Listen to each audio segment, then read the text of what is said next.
day po muli mga kawuls. Welcome ulit dito kay Trem.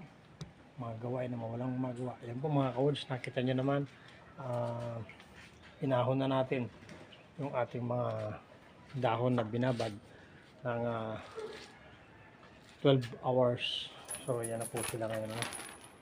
At ito naman, ipapatong natin sa isang lalagyan para sila naman ay tumulo, para mas matanggal pa yung mga tubig pa. Kailangan pa siyang patuluin ng mga kahit mga 45 minutes. Tapos saka natin siya ilalatag dun sa ating kama.